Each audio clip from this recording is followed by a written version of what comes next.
അപ്പൊ നമ്മളെ സഹോദരി പുതിയൊരു അഭിപ്രായമായിട്ട് വന്നിട്ടുണ്ടേ, നമുക്കൊന്ന് കേട്ടോ. എനിക്ക് എന്റെ കാഴ്ചപ്പാട്, എന്റെ തീരുമാനം, എന്റെ അതേ അഭിപ്രായം ആയിരിക്കില്ല എന്റെ അനിയന്, എന്റെ ചേച്ചിക്ക് അല്ലെങ്കിൽ എന്റെ ഉമ്മാക്ക്. പക്ഷെ ഞാൻ അതിനെ എതിർക്കാൻ പോകുന്നില്ല. ഇപ്പൊ അവരെന്നോട് നീ എന്താ നിസ്കരിക്കാതെ, നീ അങ്ങനെ ചെയ്യണം, നീ ഖുർആൻ ഓതണം പറയാറില്ല, പറഞ്ഞിട്ട് കാര്യമില്ല എന്ന് അവർക്കറിയാം. പക്ഷെ അതുപോലെ ഞാനും ഉമ്മി ഓതാൻ പാടില്ല, അതിന്റെ ആവശ്യമില്ല. അവർക്ക് എന്താണോ ഫീൽ ചെയ്യണമെന്ന്, അവർക്ക് എന്ത് ചെയ്യുമ്പോഴാണോ സമാധാനം അവർക്ക് കിട്ടിക്കോട്ടെ. എനിക്ക് ട്രാവൽ ചെയ്യുമ്പോൾ സമാധാനം കിട്ടുന്നു, എനിക്ക് 10 ആൾക്കാരെ കാണുമ്പോൾ സമാധാനം കിട്ടുന്നു, സന്തോഷം കിട്ടുന്നു, സംസാരിക്കുന്നു, പുതിയ പുതിയ കാര്യങ്ങൾ പഠിക്കുന്നു, മനസ്സിലാക്കുന്നു. പൂർണ്ണമായിട്ട് യോജിക്കുന്നു. ഓക്കെ, അപ്പൊ നല്ലതും പറയാനറിയാം. നല്ലത് പറയുമ്പോൾ നമ്മൾ നല്ലത് തന്നെ പറയും. കാരണം ഇപ്പം പറഞ്ഞ മറുപടി എന്തായാലും ഇഷ്ടമായി. കാരണം വെച്ച് കഴിഞ്ഞാൽ അതങ്ങനെയാണ്. അവരവരുടെ മാർഗം, അവരവരുടെ ലൈഫ് സ്റ്റൈലും അവരവർക്ക് തിരഞ്ഞെടുക്കാം.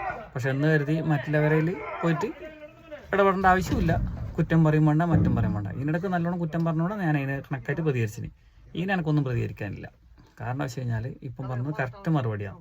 കാരണം നമ്മൾ ഇഷ്ടം പോലെ നമ്മൾ ജീവിക്കുക, അവരെ ഇഷ്ടം പോലെ അവർ ജീവിക്കട്ടെ. അവരോട് നമ്മൾ തിരുത്താനും വേണ്ട, പറയാനും വേണ്ട. അതാണ് എൻ്റെ കറക്റ്റ് മറുപടി. അതിനോട് ഞാൻ യോജിക്കുന്നു.